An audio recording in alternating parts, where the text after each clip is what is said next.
यहाँ दिख रहा भाई कितना मज़ा आ रहा है, ठंडी हवा, सामने सूरज, कितना पब्लिक, इंटरेस्टिंग, काफ़ी मज़ा आ रहा होती है, अच्छा लग रहा है।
यहाँ दिख रहा भाई कितना मज़ा आ रहा है, ठंडी हवा, सामने सूरज, कितना पब्लिक, इंटरेस्टिंग, काफ़ी मज़ा आ रहा होती है, अच्छा लग रहा है।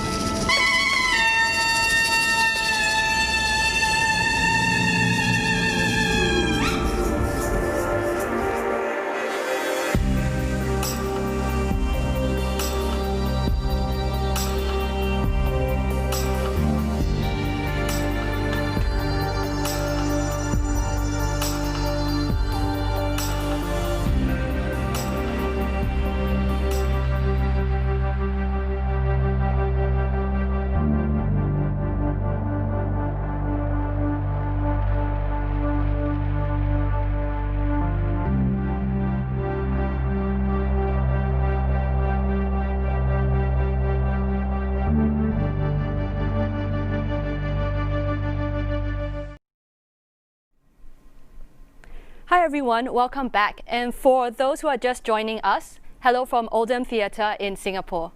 So this symposium is part of the Reframe series, The Inhospitable World, and you can find out more information of the program available in the comment box. So joining me this session as a moderator, we have Thai film critic and lecturer at Chulalongkorn University in Thailand, Tay, also known as Dr. Grywood. So Tay, hi, how are you doing? Hi. Welcome, Hello. welcome. Okay, and in this panel, we will be meeting several filmmakers. We have Prateek Vats, the director of Eeb Allay Ooo, which will be screening tonight here at Oldham Theatre at 8 p.m. We also have Curran-Cardarelli, the producer of Mekong 2030 and the festival manager of Luang Prabang Film Festival.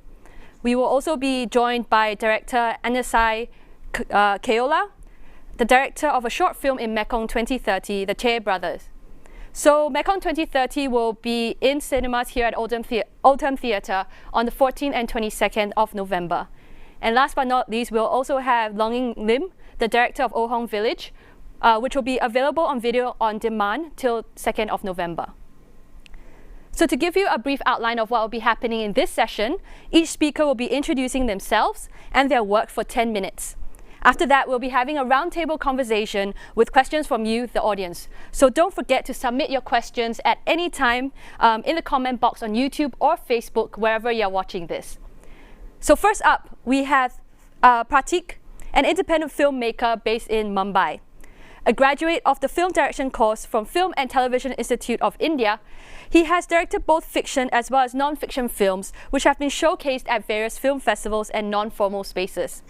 His debut feature documentary, A Very Old Man with Enormous Wings, was awarded the Special Jury Award at the 65th National Film Awards. Eeb Allay Ooo is his first fiction feature-length film. So let's welcome Prateek. Delhi में बंदरों का आतंक इतना हो गया है कि उपराष्ट्रपति भी इससे परेशान है। हालांकि दिल्ली नगर पालिका परिषद नई नई योजनाओं को लाकर बंदरों को पकड़ने के प्रयास में जुटी हुई है, लेकिन वो बहुत ज्यादा। राजधानी में बढ़ते बंदरों का आतंक संसद की गलियारों में भी गूंजा। प्रशासन की ओर से की जाने वाली कोशिशें लगातार जाया होती जा रही है। एक तो भगाने की टीम होगी और दूसरा पकड़ने की टीम होगी। में निकालते हम बंदर, लंगूर, आदमी। काम करते हो कि बैन के ऊपर डिपेंडेंट हो? सरकारी नौकरी है, बंदर भगाता है।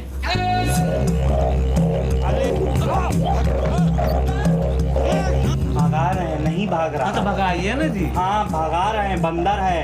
कुछ कर ले नहीं तो भीख मांगेगा सड़कों पे भीख। नहीं करना ही नौकरी।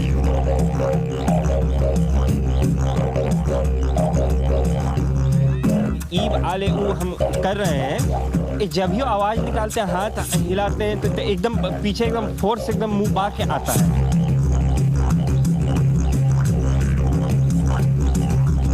अरे तो लीडर बन जाना इन सबका, इन्हीं की तरह सोच, इन्हीं की तरह खा, इन्हीं की तरह है।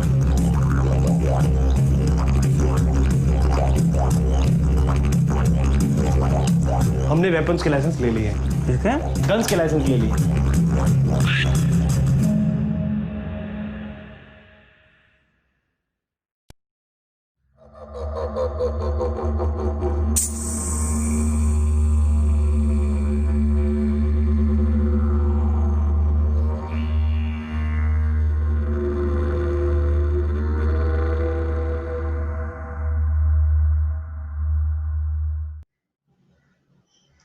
Hi everyone. My name is Prateek. I'm a filmmaker based in Mumbai, and like they said in the introduction, I've been working in both fiction as well as non-fiction films. And today I'll be speaking in regard to the film called Eeb Allay Ooo, whose trailer we just watched. The film deals with many things, amongst which is a man-animal interface in the heart of the capital city of New Delhi of India. So yeah, in coordination with what the other speakers are going to say, we'll be talking about various issues that we wanted to express our feelings about what we are facing in India right now, and talk about how these things actually are very universal in nature, and how even with other films that we have on the panel today, how they've dealt with it in the same way. And as for myself, I will be speaking specifically in terms of this film, and some principles that I've followed in my other films, especially the documentary films that I've been working with, and my lessons from it. As for this film goes, for just a little background, the film is set in New Delhi, which is the capital of India, and specifically in the central areas of New Delhi, where all the government offices are. And this area has also been a traditional inhabiting spot of the monkeys, which never quite left this place when the Britishers built this area as part of the seat of the government. So now the thing is that monkey is also a very holy and sacred animal in India. So the civic authorities have to keep balancing their act between trying to safeguard the people as well as give due reverence to this holy animal. So within this context, the film is set, and then we can talk more about it when we come to it. So yeah, pretty much this. I'm very happy to be here, and look forward to the discussion.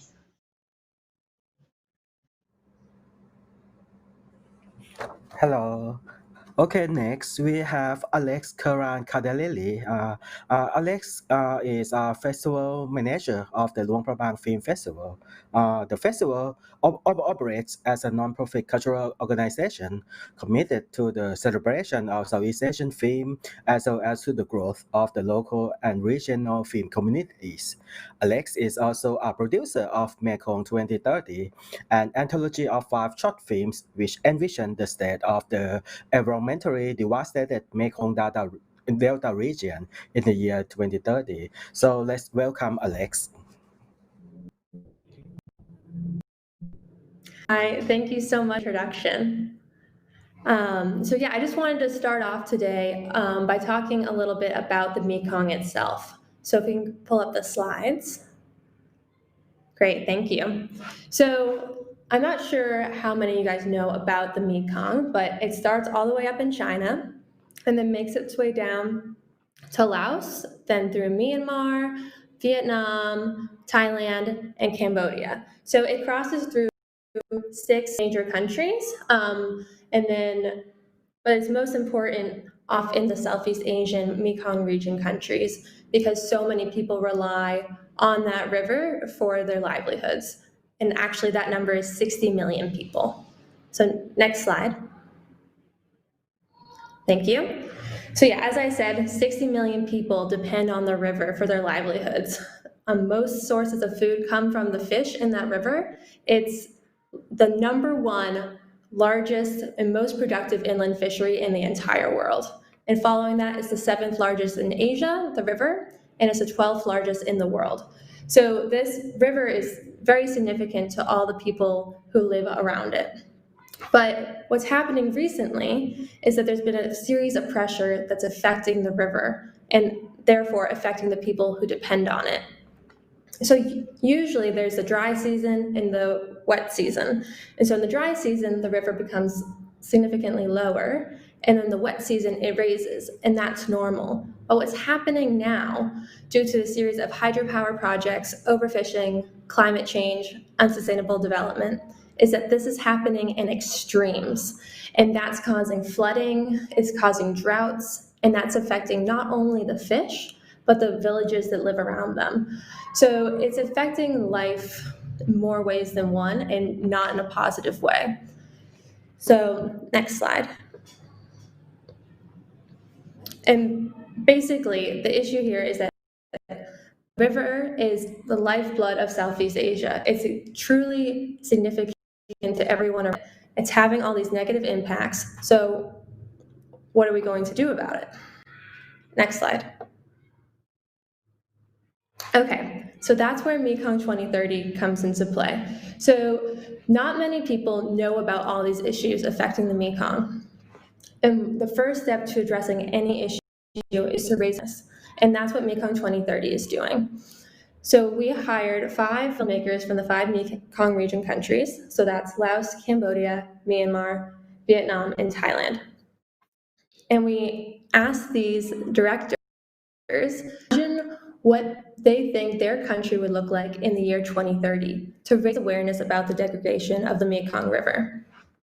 And we did this in the future and in a fiction sense because, first off, there's already multiple documentaries talking about the Mekong, so we wanted to add a different angle to this topic, more story, more pathos, more emotion, something more relatable to people than just documentary.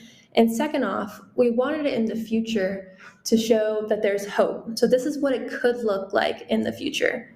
But so what do we do now to save it? What can we do? What steps can we make to not have all these hydropower projects, not overfish? How can we reduce and slow down climate change?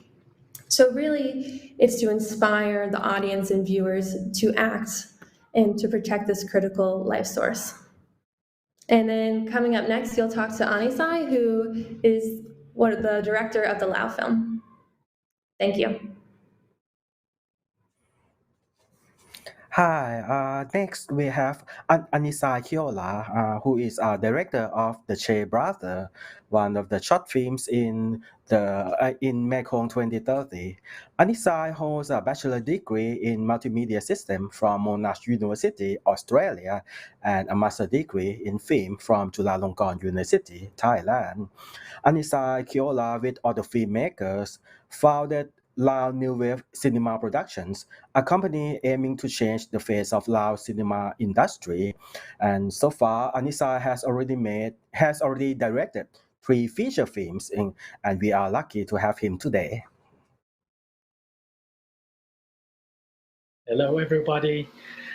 First of all, thank you very much for having me here. It is such a great honor to share the same panel or symposium with the other great directors. I always see myself as a filmmaker that still like at the at the beginning, still learning. Each film I'm still learning, so I feel very excited to be here. Let me share a little bit about myself. I'm a filmmaker based in Vientiane, the capital city of Laos, and this project started from that I see announcement on Facebook that they're looking for a project from the director to make a film about the Mekong issues, and that is interesting because clearly that we can propose our idea, propose our own script, so and we have 100% control of the creative side. So I'm very excited about it. So I start to look for the inspiration for the film. And so I start reading about the Mekong issues, and then I came across to this one article that talk about one country is trying to protest the upstream Mekong River hydropower projects because it's going to have a great effects on the downstream countries. However, it's irony and interesting because that one country also has many of hydro dam projects within itself. So when I read this, I felt like this is another interesting character. If this is a person, it would be an interesting perspective side of the character that has more than like many dimension of the character. Like I'm not trying to say that okay, this is right or wrong, but we have to catch up with the truth and learn how to be sustainable. So what's hard about the film is that the producer is looking for like encourage the director to come up with the actions that inspire or giving the solutions to this problem, but it is such a big problem that's still happening around the world, and there's no one answer to it. So for me as a filmmaker, I would like to make a film that would inspire or trigger the emotion response of the audience after they finish watching and start questioning. So that is, I believe, can be a small change that we as a filmmaker that I can do. So hopefully the audience will check out the film, and then we can discuss more of any if you have any questions later on. Thank you very much. Thank you, Anasai. Last but not least, we have Long In, currently on his film set at a remote island called Matsu in Taiwan, north part of Taiwan. He is an award-winning film director, photographer, and cinematographer based in Fengyuan, Taiwan. His feature film debut, Ohong Village, won the Chiputi Prize in the main competition of the 37th Torino Film Festival and has entered the official competition of International Film Festival, Mannheim-Heidelberg, Jeonju International Film Festival, and Taipei Film Festival. Let's welcome Long In.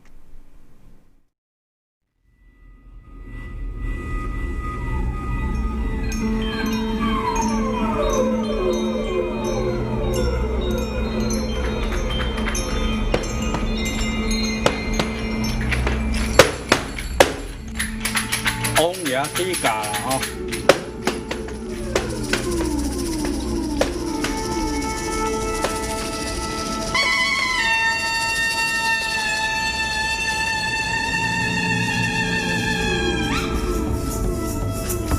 今年蚵仔地生理无好啦吼。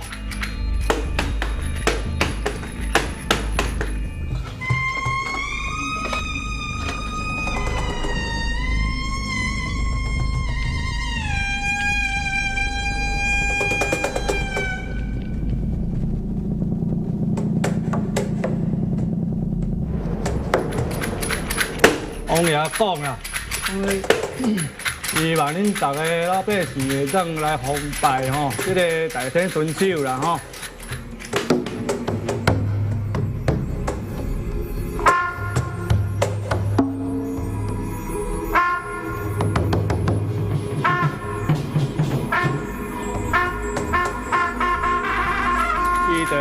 好俾恁大家吼，生意会较好吼，丰收会较好。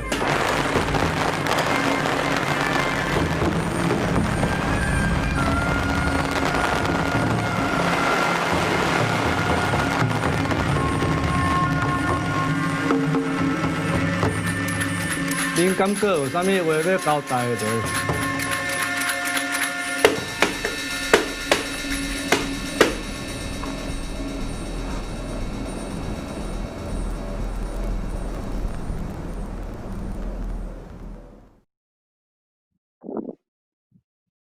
Hello everyone, this is Long Yin speaking from Taiwan, and I'm presenting my film Wolong Village here.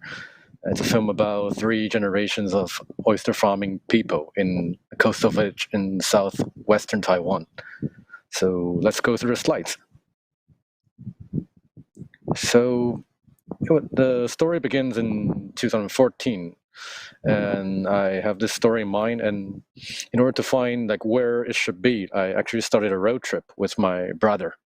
And this is kind of like my way of filmmaking. I like to find the location for the story first before I think about what could happen. So it ended up in a 3-month road trip, and we visited all the village, each one of them along the western coast of Taiwan. You find a place like this. It's a place called Wangliao in southwestern Taiwan.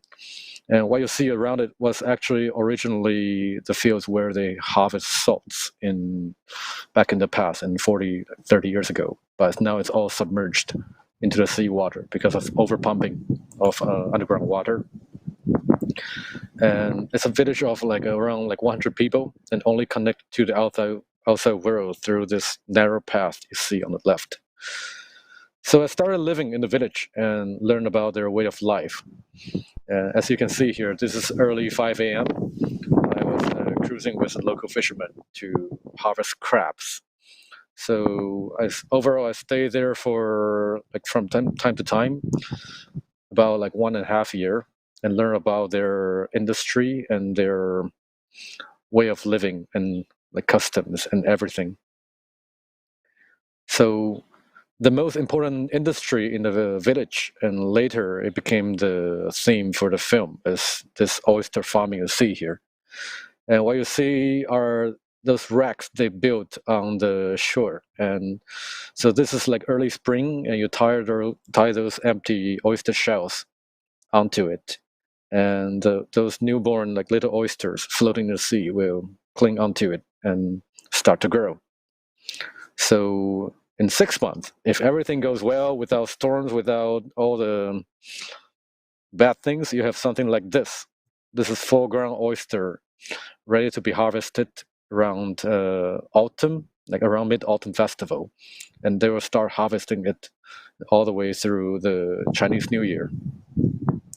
So we go to the next slide.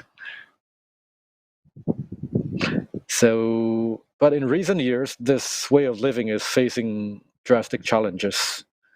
You have industrialization, you have the changing landscape. For instance, in this picture, this was taken 20 years ago, actually, in a huge storm, which happened around in early 90s, that bring flood that overwhelmed the entire village for more than 1 month. So what you see here is actually the road you see on the map. It was all submerged, and people need to travel by raft.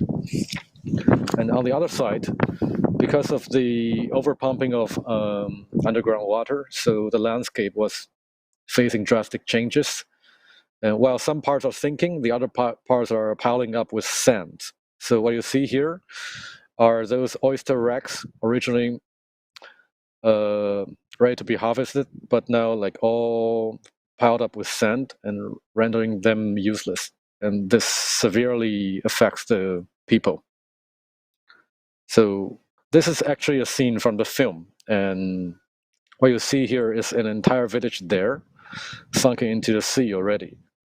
30 years ago, there are still people living there, but now it's already on the other side of the dam. And I think this is quite sad scenery, actually.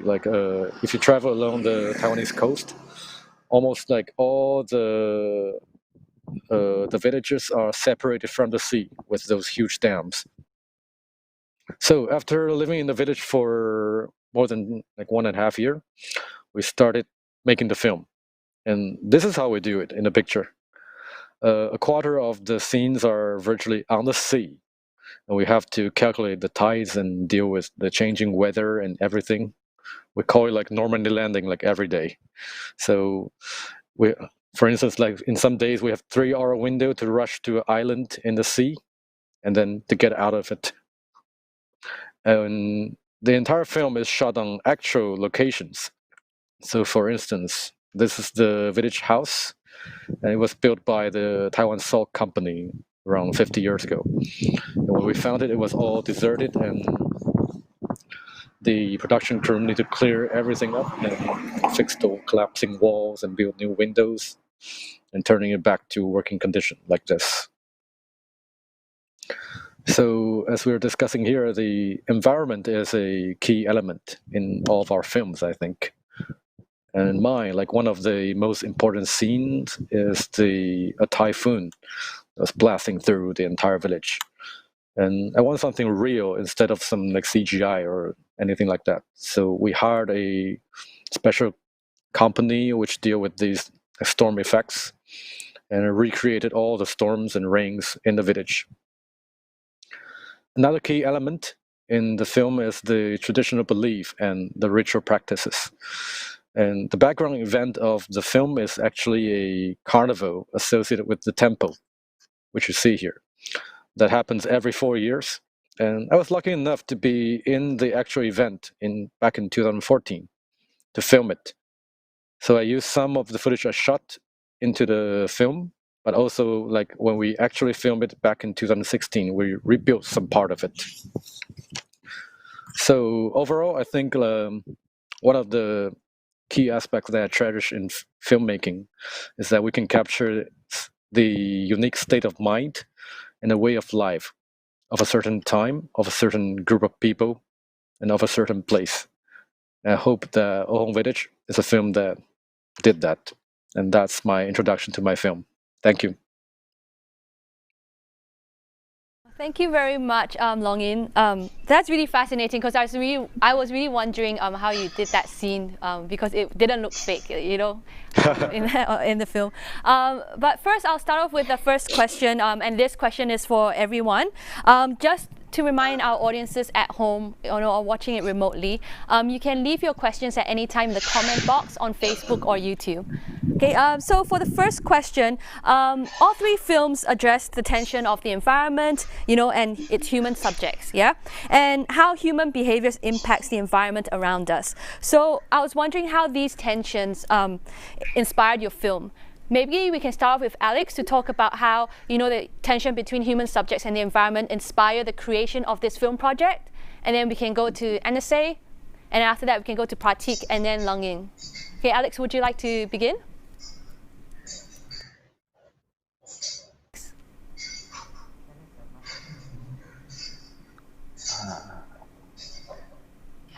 Back. Great. Okay, thank you for that question. So the idea for this project originated from my other producer, Gabriel Shaya Cooperman, and also the director of artist development at the Luang Prabang Film Festival. And he wanted to find an issue in common amongst multiple nations because we're a Southeast Asian film festival. So we're like, what can we do to find an issue that is relevant amongst all these different countries? And the Mekong was the most relevant concept for this story. It was the most relevant for us because in Luang Prabang, we live on the coast, and so each rainy season, we see the difference in the levels. It's just so apparent, and everyone's talking about it. You see things swept away and around the region, and it's a very common issue, and it has an immediate impact economically, spiritually, and of course geographically around these 5 nations. And so that's really what inspired us, is because you see every day the true impact of the river on these people and how much they need it, and all the development that's happening around in terms of power projects. You see villages being removed, people being displaced. You see the fish amount going down. So it's just you see the direct results very immediately due to all this construction and climate change that's affecting the river. So that's kind of what inspired the project. It's very apparent and you see it. So that's kind of why that all came together, and we just wanted everyone to know about it. And I think that was really important because people who aren't exactly on the river, so there's people in Thailand or across all these countries that live more in the urban areas, and while they get their fish from the Mekong, maybe they don't exactly see it, right? So, or they get their power from certain parts, but they don't understand where that's coming from, what effects that power has. So the idea of this project is really to bring to light these that, well, we see every day. People who live on the Mekong see it, but not everyone else. That's really what inspired. Create awareness, this transnational collaborations to create awareness on how this river actually affects, so many different countries. The environment cross borders. Yeah, these tensions cross borders as well. So, Anasay, like in Laos, what inspired you, for your script and to be part of this film project? Yeah. The script that I was inspired, like I mentioned earlier, from the article that I read, and I combined it with another things that I've read as well is about Che, which is for me, I think he represents the idealism of human, that we all want a better world, but it doesn't matter which way you believe, but we all want that. And to look at this tension between human and environment, I think we are, like many scientists say, that we are now like a frog in the boiling pot, where until you realize you already been cooked. So that's why in the film I try to like a metaphor. I don't know what's the word, like to use a metaphor that we are killing our own mother.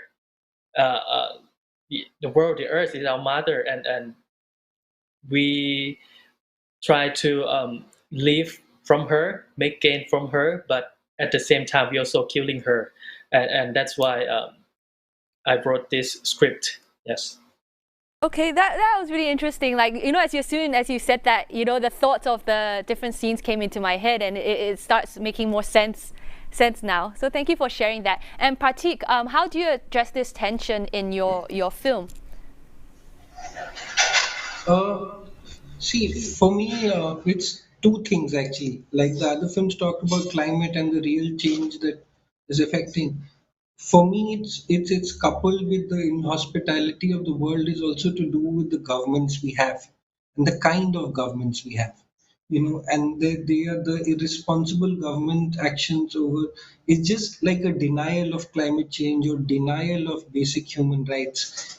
So it's something that has bothered me a lot over the past few years because of the situation in my country. It's like now development is almost standing directly in opposition to democracy, in a way. Like the power plants are needed, of course, but for whom and who pays the price for them is something which has been a long-standing question in India as well, where we built, with the World Bank funding and all, we built huge dams and displaced so many other people from their traditional livelihoods. And actually, they are the ones who are becoming the urban poor now because of the intra migration in India. So my story is actually about one such family which has migrated from one of the provinces to the main city, and all they can get for themselves are these contractual fly by night employments which do not come with any kind of job security or health benefit or any kind of thing which we generally tend to associate with a welfare state. So, and within that, because of this peculiar setting of the film, because monkeys in the most important and highly secure areas of the Indian democracy, it sort of lent the form wise, it lent itself to farce and satire for me. So in terms of what Diofo would do, so in that sense, it's of a very different tone of this film because it uses humor to say all these things. It uses humor to poke fun at power without taking a didactic position, saying we know the answers, but for sure we know the problems. We can frame the problems here, and so for me, it's all very interlinked. The animal man. Animal human conflict in the heart of the city, the holy nature of the animal, which actually gives it more importance than a human being, and the whole this idea of a contractual labor system, which is used primarily against the urban poor who already have been displaced from where they've come from. So it's like their power and agency is already so little, and then we use the most exploitative of ways to sort of get them to contribute and say this is development. For example, one small thing, just to give context again, because sometimes a issue like this becomes, it seems like it's very unique to Indian setting because of the monkey god and this and that, but actually Really? it's not. Because in 2010, when India was hosting the Commonwealth Program Games, what we done was like Delhi was undergoing a transformation. There were massive infrastructural projects happening, flyovers and metros and tube trains and things like that. So a lot of people had come and were working on on these construction sites, and they were living in their shanties or wherever. So when the game started, the government went along putting these big barriers so that foreign guests don't see these neighborhoods. So we wanted their labor, but we didn't want to acknowledge their presence. And I think that sort of culminated in making of this film. Especially, this is a very strong thing which the writer of the film has spoken often about. So I just wanted to mention again because these things might seem peculiar to the Mekong Valley or peculiar to that fishing village or peculiar to Delhi, but in a sense, climate change caused by, I think, irresponsible government actions driven by corporations is the standard kind of screenplay happening all across the world, and we can just talk about it and just at least try and frame questions like that because individually it's not going to, I think, affect anything. Yeah. For that, and as well, there's a lot of common themes in your film which I can see in reflection to what's happening or what is happening in Singapore, and we'll talk more about that later as well. So Long Yin, how does your film address the tension between the environment and its human subjects? Yeah, it's interesting. This question you raised happened to be like kind of like my lasting theme in my works also. So in addition to Ohong Village, actually I did some small other projects before as well. I did actually like 2 journalism projects for the press, and one is in Africa. I was like covering there's a dam development program in Ethiopia where they're cutting all the water off from the Aboriginal people living there.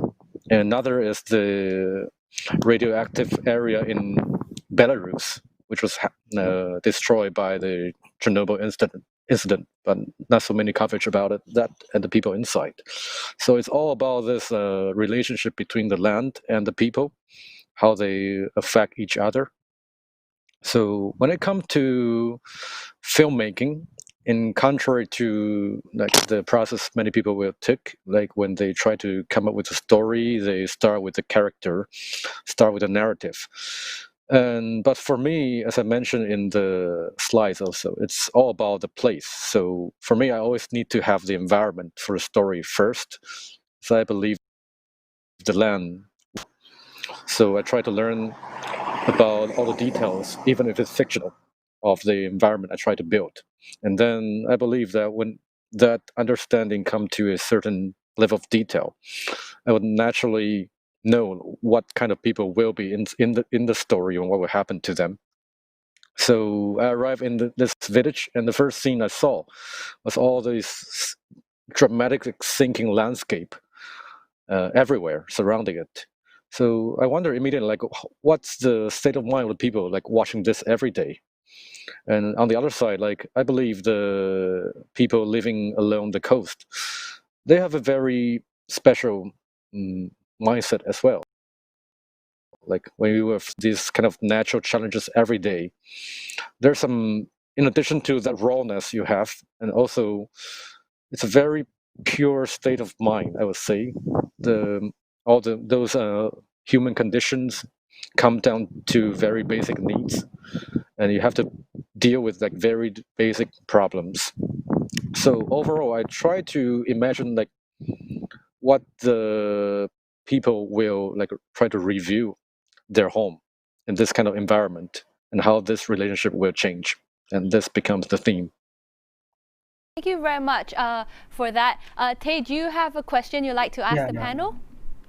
Yes, yes. I want to ask, maybe start with Long In, with the film O Hong Village. The film clearly shows that the village is environmentally degraded, and the rise of the sea level has transformed the whole town. It is one of the main reasons that drive people out of the town.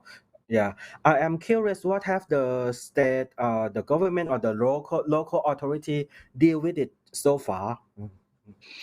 Yeah, there are actually like a lot of efforts put into it, because the most severe time of this like sinking landscape was back in the 90s, and in some places even sinked like for more than 4 meters. You see the entire floor like basically like buried into the ground already.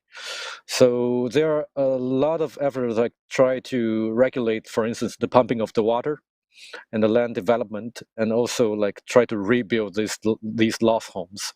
So it's becoming better recently, but like not entirely like stopping yet. And it also has something to do with, like, for instance, like local power structures, and of course there are some level of corruption, as in many countries.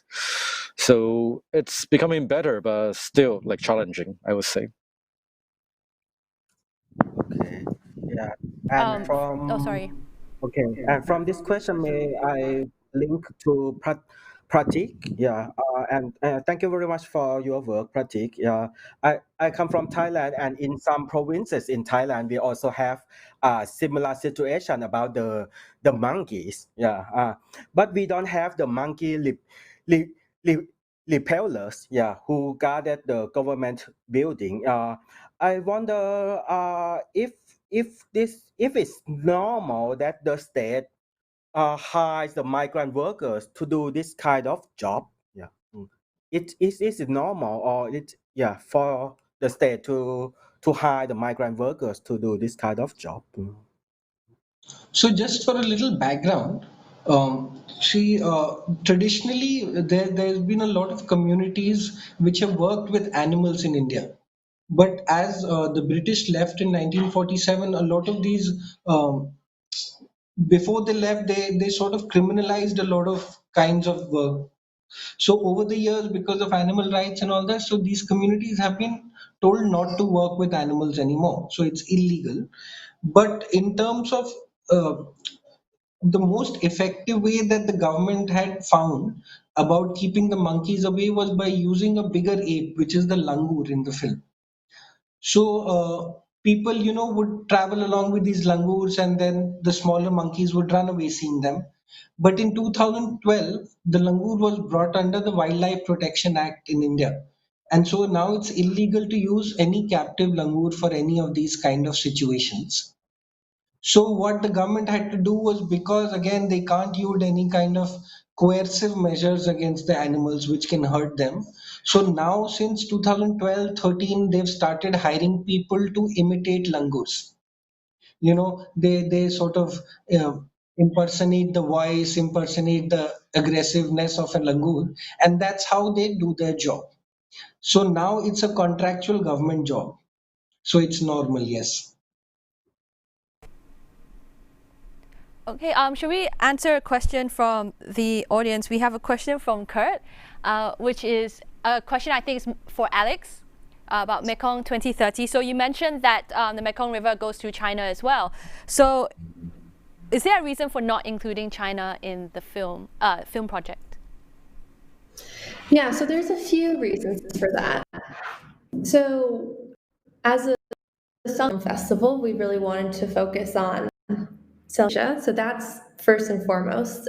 And secondly is that the river starts in China and it makes its way down. So whatever China does to the river, it's going to direct the countries below. So China has more control happen to them, whereas the countries in Laos, Myanmar, Thailand don't really have that control. So that's why we wanted to focus on these people who are more directly affected by whatever is happening up north. And also China, as we all know, kind of a powerhouse economically. It has extremely many more people. They have other sources of income, other sources of, so while the people on the Mekong depend on it, it's not as vital to their lives as to those East Asia. And also is able to have more of a voice, become a powerhouse. Whereas in the Southeast Asian countries, not so much focus on it. I wanted to draw attention to these countries. Thank you. Thank you for that. The connection was a bit breaking up. So, but from what I gather, it's because China is the powerhouse out of all these Southeast Asian countries as well, and you wanted to focus on that region too. And China has more control because it starts from China, yeah, and then it flows down. So whatever they do impacts, you know, the other countries. So actually, it's quite an interesting metaphor as well if you think about it, of the global economic situation too. So thank you very much for sharing that. Tay, is there another question you'd like to ask the panel? Yes. Maybe I want to ask Long Yim, again. Yeah, one of the aspects that I really love in your film is your critique on the ecotourism. Yeah, ecotourism. Yeah, for many, ecotourism sounds good. Yeah, but the film shows that ecotourism has transformed the whole town, and even in ecotourism business, there is a strong competition here between a big company and a small one, like the one that belongs to the protagonist. Could you share with us the information, when you conduct your research about this aspect? Thank you. Yeah, sure. Yeah, I think it's a bit of joke in the film. Like the protagonist, basically, he was coming home and dressing as if he's like some big somebody in the city. Of course, he's not. But at the end, after some failures, he started some like tourism business, as you mentioned, in the village. So that's like the plot. I think it's a interesting but also dangerous trend recently. I don't know if it happened in other countries also, but in Taiwan in recent years, there's a very much alive trend of like, reviving the countryside or reviving your hometown. Like they literally say something like that. So the typical story will be like some guys or some women in the city, after they earning their first bucket of money, that's how we call it. So they come back to their hometown and try to revive it and try to bring more like economy back into it. And you can see stories like this everywhere, like in newspapers and magazines, and it's almost like a fairy tales, I would say, recently. But I try to question this mildly in the film. Like, is it that easy or simple? Because if it really stay like in these places, you'll know that it's far more complex than that. It's not just like bringing some good values into it or bring some people to show them the beautifulness, and then you can turn this place better. There's like a lot of challenge behind, and it's far more complex than that. So I actually like at the end of the story, I try to like flip that value a bit in this film and try to question about it more. Yeah, that's like my approach in this. Okay, we have another question from the audience. This question is from Amsia, and I think Anise, you kind of briefly talked about it in why you used Che in your film title, but also so there was a poster of Che Guevara in the film, and also the usage of Spanish. I think the villain was Spanish. He was speaking Spanish in the film. So what do they symbolize to you, or what were you trying to show with that in your film? Yes, thank you for the questions. The Che kind of like represent us as well as a country. We are the socialist country, and Che is like a idolized person for this. But the usage of the Spanish is more like how I imagine the future, that we becoming more of a globalization, and so there would be more of cultural cross over to each one. Like it's very rare in Laos to find someone speak Spanish, but I would say in the future maybe it's common. so but it's difficult like for the actor to learn his line then. We actually improvise on set because in the script we actually wrote as a English dialogue, but then after we talk about it and then we realize like, oh, you can speak Spanish. Oh, let's do it. Let's try it. Like so, and it fits with the scenes and the theme of the film. So that's why we go on with it. Yes. Okay. Tay, would you like to ask another question? Yes. The next question is about the film genre. Yeah, the film genre. Yeah. Maybe I want to ask Anise first. Yeah. Yeah. One aspect that your film is different from other four films in Mekong 2030 is the genre of the film. Yeah. From my point of view, the film is like a low budget science fiction. Yeah, but you also have one action sequence. Yeah, can you share with us whether you wanted to do a strong film in the first place, or it just come out or, or organically? Yeah. Okay. Yes. I would say it's more like the second one. It comes naturally because I see myself as more like a commercial film director. Like I would like to give some brief short background because in Laos we don't have film industry, and this project we have a proper budget to make a short film.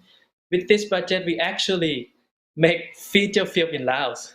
So this is something that I have a chance to play with, to work with costume designer, to work with production designer, like in a proper way. So to have action scenes is also exciting for filmmakers. I mean, so yeah, so I just have fun with it and just be myself in writing it. Yes.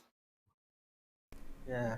And the questions about the film songs, yeah, can extend to both Prateek and Lung Yin, right? Yeah, because in Prateek's film, the film is comedy or sat satirical, yeah. Whereas in Lung Yin's film, yeah, the song is the family drama, right? Yeah. So could both of you talk about why did you decide to use this genre, yeah, in order to tell your story? Thank you.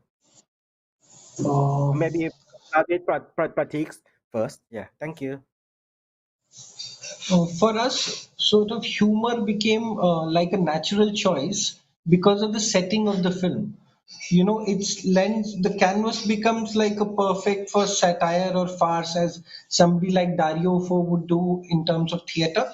Like, you know, just pitch up the reality, but also keeping it very real so that humor and the farce and the politics of it keeps getting sharper and sharper. So for us, also, it just became a better way to enter the universe. And the presence of the monkeys and the form that we were taking sort of gave us that leeway to push humor, you know, and then try and work with the plot through that. because anyways humor was giving us that dimension, so that the film wasn't getting a monotonous and foreboding and very dark and tedious kind of thing, which sort of it ends with. But the humor before that, I think, helps people get into it, and then we can enter into a more psychological space with the characters. So I thought the choice was a little, again, it came very naturally depending on the basic plot and the setting of that plot with the big government buildings and architecture and things like that. Lung Ying, why did you choose to tell a story to like a genre of family drama?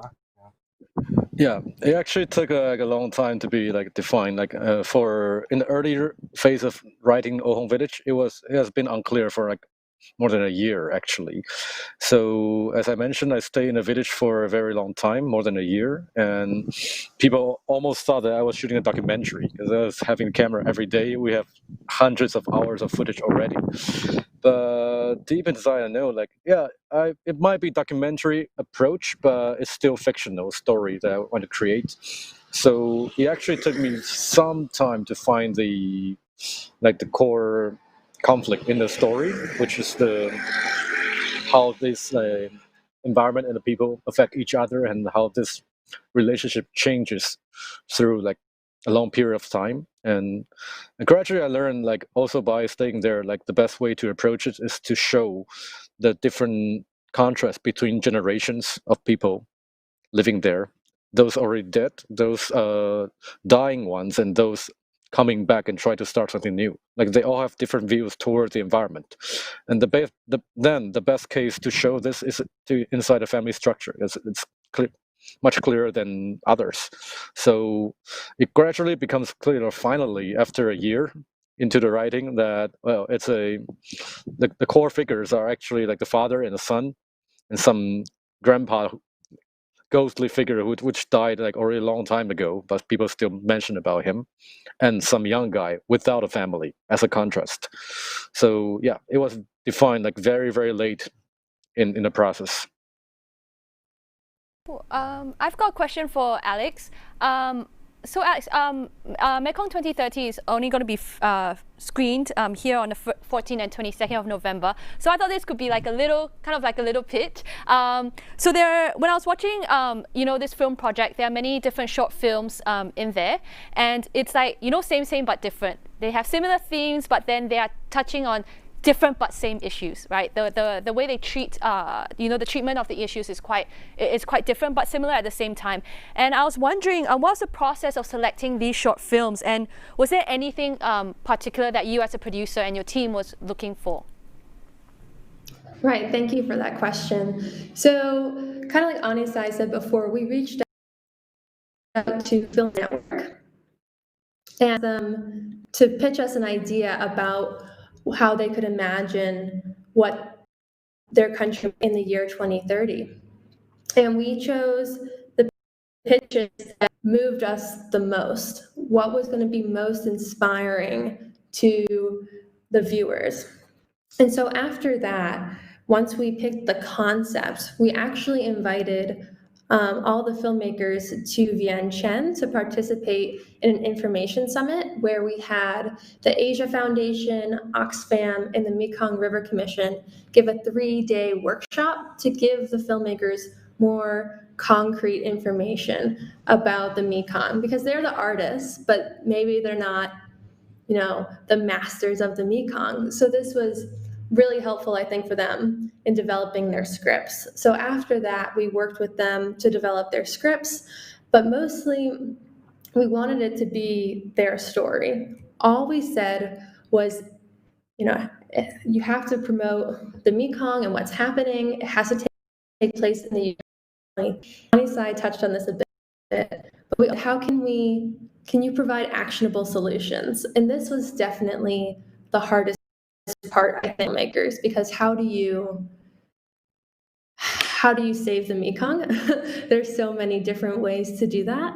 And I think all the filmmakers kind of decided, the best way to do that is to is to just show what's going on. Be like, okay, here's what's happening, and are there other ways for us to have energy? Are there other ways for us to live the way we're living without destroying Earth, destroying the Mekong? So it's not just about the river. I mean, it is, but it's also about the world in general. So, like everyone else on this panel has been talking about, it's mostly about the world in general and how everyone is playing a role in the river. Thank you for that. Tay, do you have a question you'd like to ask? Yes, yes. This question is for Prateek. Yeah, I wonder how did you work with the monkeys? Yeah, how did you work with them? Yeah, I saw in the title credit that you thank the monkeys from this place. Yeah, so could you share with us? Yeah, it in a way very different to what the process, like my fellow panelists spoke about, of a documentary approach, but while making a fiction film. With monkeys, actually I wanted to fictionalize it the most. Have counter shots, build a scene with them in terms of an action reaction and that kind. So me and the cinematographer and the writer, we spend a lot of time in these areas, just following, trying to figure out what patterns were there and what were the patterns of behavior and the patterns of movements and things like that. And then, try and find a nice monkey with a nice backlight and a nice magnification sitting on the morning tree, so it seems fictional. It doesn't seem like one of those National Geographic or Discovery Channel documentaries. We were very specific that we wanted to use an approach which was not intrusive, which was a documentary approach of being flexible, being, thinking on our feet, but at the same time thinking of the whole plot and how monkeys, they should come in relation to our protagonist and our characters and not just as monkeys. So that was the whole idea, and that took a lot of patience in shooting, but also in the edit as well, where the eye lines of monkeys, the direction in which they were moving, lots of things had to be matched and to create all this. Cool. We have another question from the audience. This is from Karen.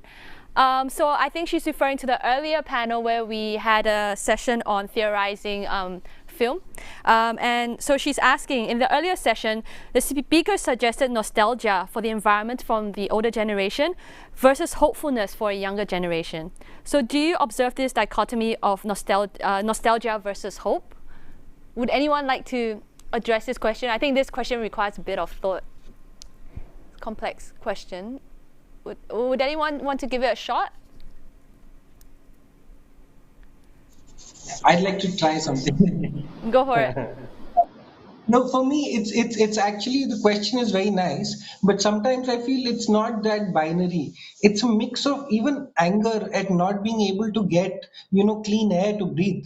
It's also it's something that we all have a right to, and just by not having a clean river or not having a clean sea or not having the air, it's outside of these binaries of hope, and hope is not an option. I think we need to have hope.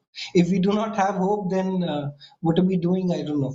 But it's for us, for me personally, it's not always nostalgia, because I haven't seen that beautiful thing anyway. All I've negotiated is with an environment which was in constant crisis. And constantly scientists have been telling us there's a problem, and constantly governments are telling us it's all okay. You know, so for me, it's outside of these two binaries actually. Thank you for that. Do the panelists have any questions for each other? Or maybe you can think about it and then we get Tay to ask another question. Okay. Since we have talked about the use of documentary approach to fictional film, I want to ask Lung Yin about the the casting, of the film.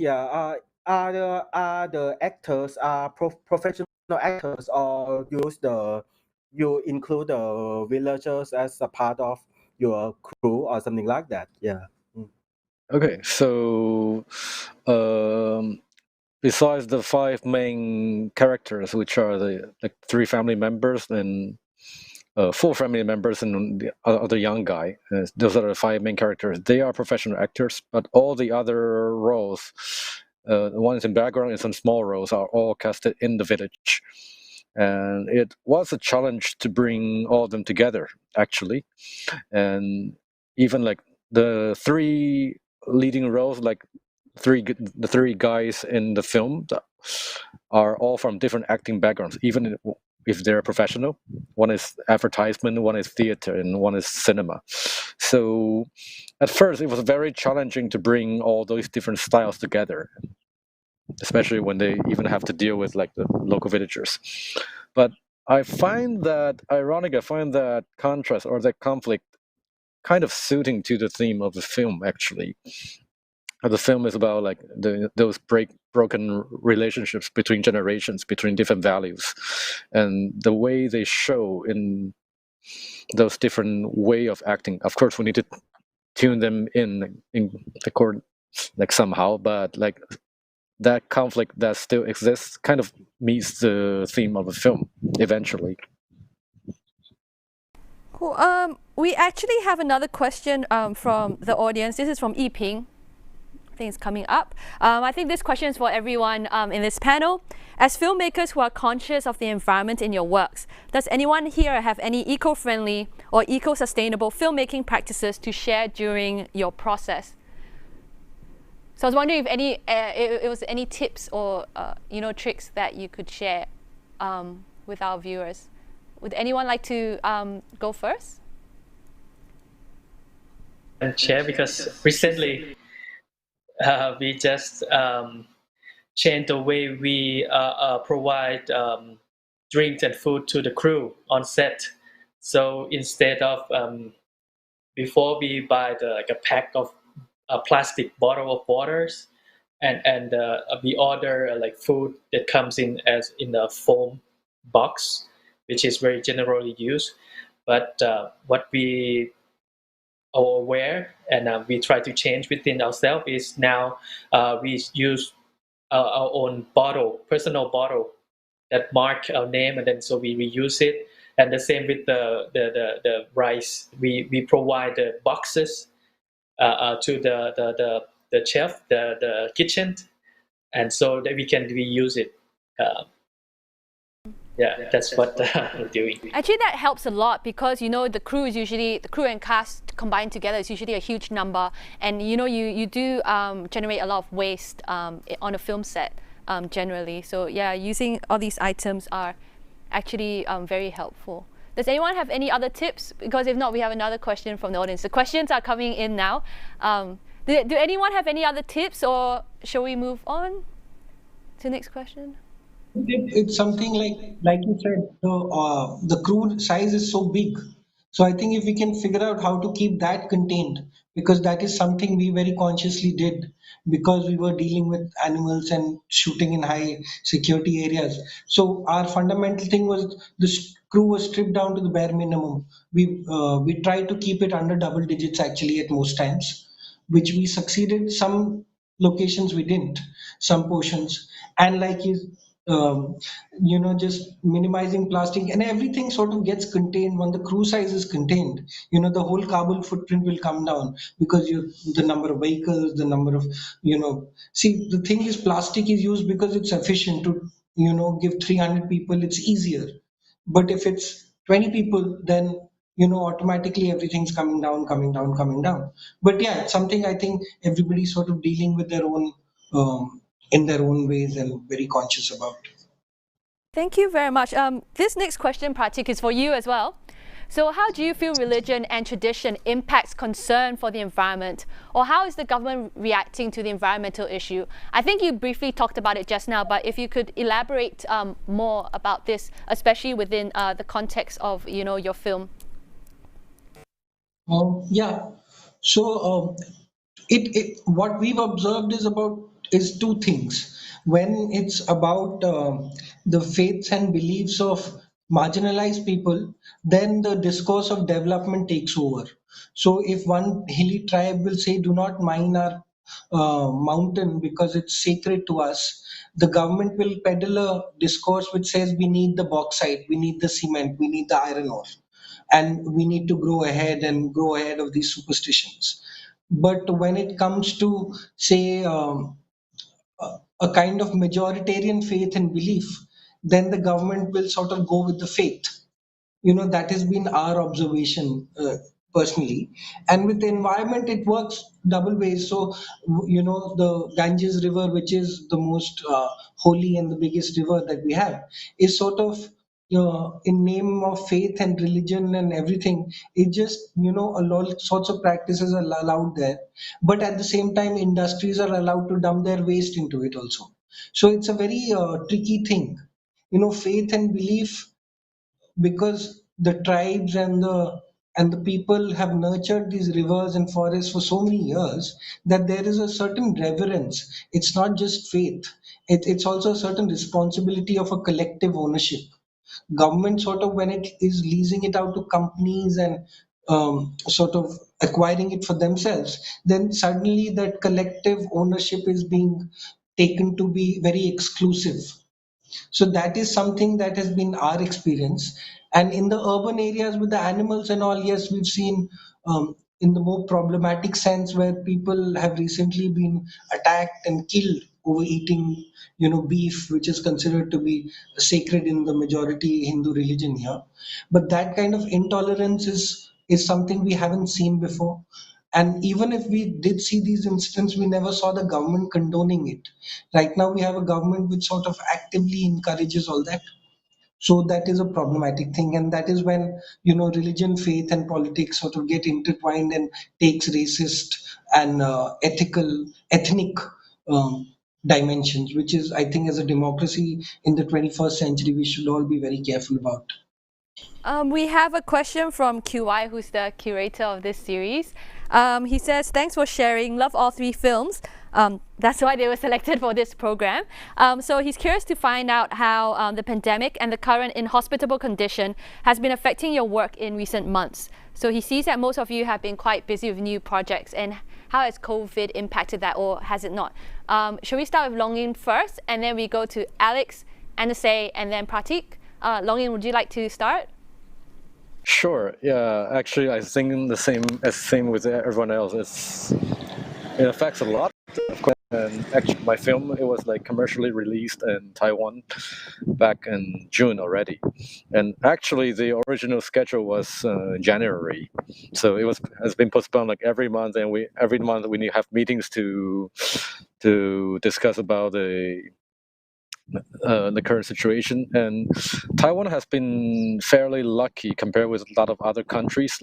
The situation was rather controlled, and starting in May, like things already like been recovering, economy and living condition as well. So in the film circle as well, like there was like 6 months of like almost no production for everyone, but now is I would say it's bursting even. Like all those cancelled projects are all like reviving right now. So all the film crew members I know are very busy here right now. And let's hope That's it really happens great. that way in other countries. Yeah. That's really, really great to hear. And Taiwan recovered quite quickly, actually. Alex, what about you? What are you up to, and how has COVID impacted your work? Well, what's really interesting in terms of Mekong 2030 is that we were supposed to make our world premiere at the Cambodian International Film Festival in March. And as you know, that's kind of when COVID really impacted the world. So we were about to fly out to Cambodia, and they were like, no, don't come. And we're like, so that was kind of the start of our festival circuit. And we were like, didn't really know what that was going to look like. And then, as you probably all know, the festival films evolved from in-person events to online. And that's been actually really great for the film in a way, because I think it's letting a lot more people see it. It's creating accessibility to people who aren't always able to, one, perhaps afford to go to film festivals. And I mean, our film festival is always free, but that's not always the case. Two, people who can't get, because now it's usually geo-blocked to the country, so people can watch the films when they want at certain times. So that's been really exciting for the film. And it's already accepted to over 20 film festivals across the world, and we're really excited about how well it's doing, how the positive feedback we're getting, and it's just been really exciting. And then in terms of our film festival, we're also going to be going online this year, and again, we're just excited for the accessibility. Obviously, we're going to be sad about the crowds and not seeing each other, but we're looking on the positive side and seeing this as a new opportunity to reach people we maybe never would reach before. So yeah, it's different, challenging in some ways because it's all new and we're learning, but also kind of exciting. It created actually open doors to new possibilities, to reach out to a larger audience, which is actually what I've noticed as well. Like at my work, with my job too, is that COVID-19 has impacted a lot in our daily lives and we sometimes feel frustrated because it's something new, but at the same time it opened a lot of different new opportunities, to see how we can reach our content to a new audience, or people who may not have access to it before. Anasay, what about you? What projects are you working on, and how has the pandemic impacted you, or has it not? It has. The side that it has impacted and the side that it has not. The one that has impacted is the cinema market. Since the pandemic, and then the theater is closed, and when it reopened now, looks like people still worry and not fully trust yet. So the cinema market now is very quiet, and it affects a couple of projects that as a small production house we are co-producing new movies with new film directors, and they recently finished productions like before the COVID hit, and then it's supposed to release this year, but then we sit down and hey, there's no need to rush anymore. Let's spend more time on your post-production. Let's see next year what it's going to be like. I mean, if you release the film now, you know that you're gonna not survive the hit, so the economy. So that's the part. But in Laos, as a small landlocked country, when we go out, people here we still live almost back to normal lifestyle now. Couple weeks ago, people still aware of wearing masks, but slowly fading out, and everyone's pretty much back to the same normal routine life. So from now, if we have the to shoot outside, we can just like in the past. See, thank you. And Prateek, you've been very busy recently. So has COVID impacted you in any way? And what new projects are you working on? Like Alex said, the most in the initial way it hit us was just after coming back from Berlin. We had a very nice festival there, and lots of festivals were lined up. So that sort of post March, everything started shutting down one by one. And so that was a bit of a blow, because we were, as again an independent film producer and director, we were looking at avenues of more exhibition and so on and so forth. So that sort of took a hit. But since then, we've sort of the situation in India is not really under control right now. No, the numbers are rising, and more importantly, there's a lot of uncertainty of how things are going to get first. And the thing is, we're hitting a big festival season right now, so there's concerns about yes, you want to jumpstart the economy, but safety, those kind of things are there. But personally, I'm trying to use this time to get some of the pending scripts being done. And there was a project that I was working on, somebody else's film that I wasn't supposed to work on, but that's got delayed. So hopefully in the next 2-3 months more, I am more concerned about getting a certain kind of clarity or calmness in my head. Initially, it was very anxiety driven, the whole period around the lockdowns and all that. But slowly, yeah, we're trying to have a sense of normalcy. but also are very aware that the situation in India still can go pretty bad if we're not careful. Thank you. Tay, we have time for one last question. Would you like to ask your last question? My last question. Maybe can I link the COVID thing to Undesire? Yeah, because when I watched the film, yeah, I immediately thought of thought of COVID. Because the story of the film is about the people in the pandemics, and there are characters that wear masks. So were you surprised by what's happening today and the similarity of your film? Right. One of the crews say like exactly the same thing, and maybe they think I'm the fortune teller, something like when we wrote it and shoot it before COVID happens, and it's like reflects exactly what's happening now. I'm surprised too, but at the end it shows us that the environmental issues is not far more unimaginable. It's like it's so close and you can already see what's coming, and I think it's kind of scary if you think it in a kind of sense that what you think it will happen in 10 years but it's happening now, so it's like we don't have much time, so better act now. Thank you. Okay, I think that was a really quick answer, so we still have time to ask our question. I think we have a wrap-up question for everyone. And I was wondering, because all your films are still showing as part of this series. So Prateek, your film will be screening tonight at 8 p.m. here, where I'm at now. I'm actually at the cinema, but you can't see the screen is above me.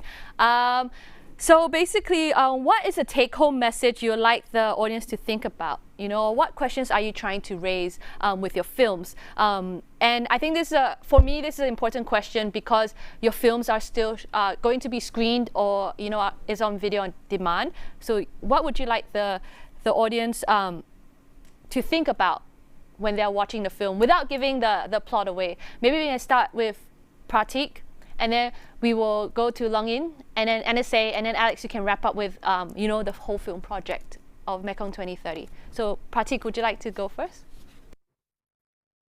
For me, it'll be if I can put it in one thing, it'll be, I think, the dignity of life and labor. If that is something that we can all take away from, and not think that some people's dignity is more valuable than some others. I think that's we should. It's a basic human value, and I think that should be respected. If the film can evoke this question in the audience, then I think I'll be most satisfied.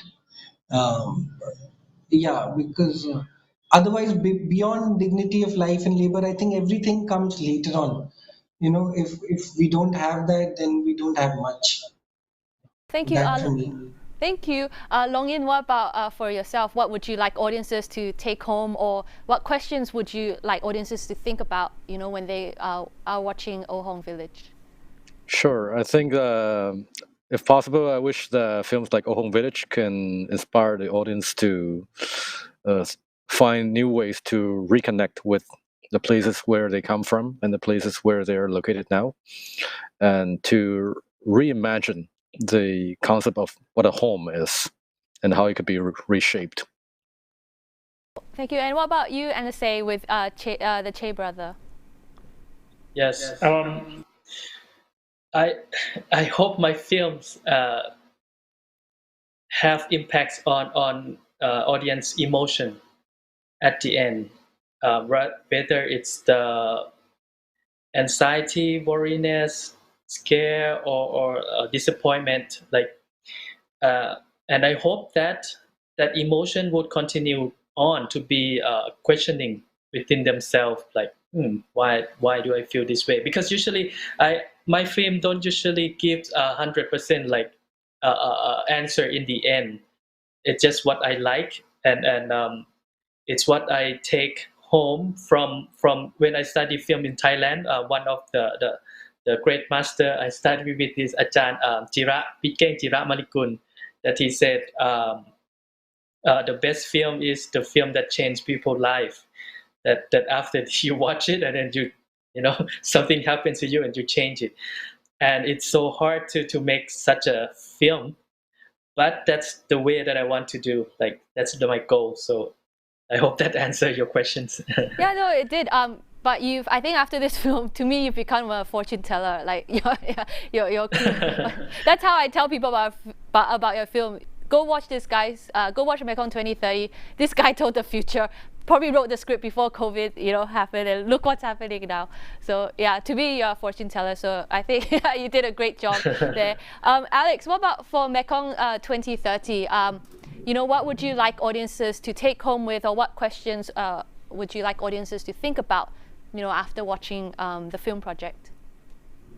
So I really hope that people focus on differences of the film and they realize each film is representative of its culture and the nation that it's produced in. But then also remember that it's all about one river. So even if you're not on the Mekong, like what's your river? Like we're all different, we come from different backgrounds, but the world, there's only one of it. We're all on it. So think about, what can you do? How does this affect yourself? How does this affect people you care about? And I hope it just inspires people to start speaking up, start making noise, empower, paying attention and making the right choices to protect just the Mekong, but every river and every natural that's affecting all these parts of the films we've been talking about today. So thank you to all our panelists for joining us today in different parts of Asia. Which is really cool about this symposium is that we could speak to so many people from all over Asia, which wouldn't have been possible if it was here in Singapore. And thank you to Tay as well for joining us in Thailand, where it's in Bangkok right now, which is lots of tensions and conflicts happening there. So thank you for taking your time, to spend the afternoon with us. So just to remind our viewers, the 3 films are still currently screening through this series, the Reframe series, the Inhospitable World. Ohong Village, we've already finished our theatrical screening, but the film is available on video on demand for rent. But this is only for Singapore viewers, unfortunately, and it will be available till 2nd of November. So please go on to Asia Film Archive Facebook page to find the Vimeo link to the film. For Prateek's Eeb Allay Ooo, sorry, just like slipped off tongue. There is one more theatrical screening tonight at 8 p.m. Here at Oldham Theatre in Singapore. So the tickets are selling really fast. So Prateek, congratulations, it's nearly sold out tonight. So if you're interested in catching the film after listening to what Prateek has to say, get your tickets quickly because they're nearly sold out. And last but not least, we have Mekong 2030. So we have NSA here, who is part of the larger film project. So his film is one of the films featured in Mekong 2030, and Alex is the producer of the entire film project. There'll be 2 theatrical screenings, one on 14th of November and the other on 22nd of November. Okay, so we have one more panel left, and it will be at 4 p.m. in Singapore time. And in this panel, we'll be going on to discuss the distribution, exhibition, and spectatorship of Asian films in pandemic time. So we'll be back in 30 minutes. See you then.